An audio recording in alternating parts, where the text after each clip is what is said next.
आणि जो डाटा दिसतोय तेच या केसमध्ये वापरला जाणार आहे असं लेखी लिहून दिलेलं आहे.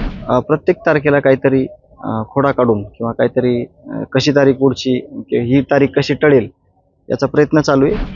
त्याचा नेमका उद्देश काय आहे हे CID साहेबांशी, गुजर साहेबांशी माझी चर्चा झाली, वकील साहेबांशी चर्चा झाली. जो डाटा रिकवर झालेला आहे आणि जो डाटा दिसतोय तेच या केसमध्ये वापरला जाणार आहे असं लेखी लिहून दिलेलं आहे CID आणि वकील साहेबांनी.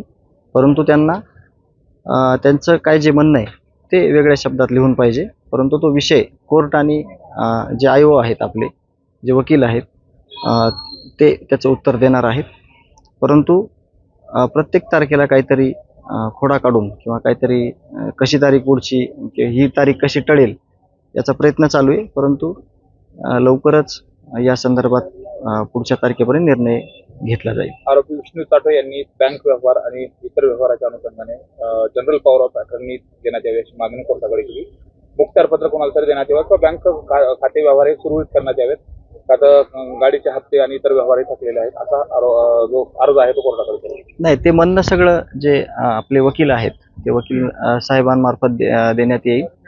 त्यामुळं जे काही त्यांचं म्हणणं आहे ते मांडलेलं आहे, ते अर्ज दिलेला आहे. परंतु आपलं जे काही म्हणणं आहे ते पुढच्या तारखेला मांडण्यात येईल.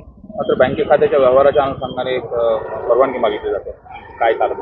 नाही, कोर्टात आपलं म्हणणं ज्यावेळेस मांडू आपण त्यावेळेस कोर्ट त्याच्यावर निर्णय देईल.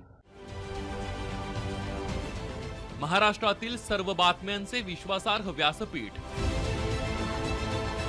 सकाळच्या सर्व सोशल मीडिया प्लॅटफॉर्मला लाईक, फॉलो आणि सबस्क्राईब करा. तसंच सर्व नोटिफिकेशनसाठी बेल आयकॉन प्रेस करायला विसरू नका.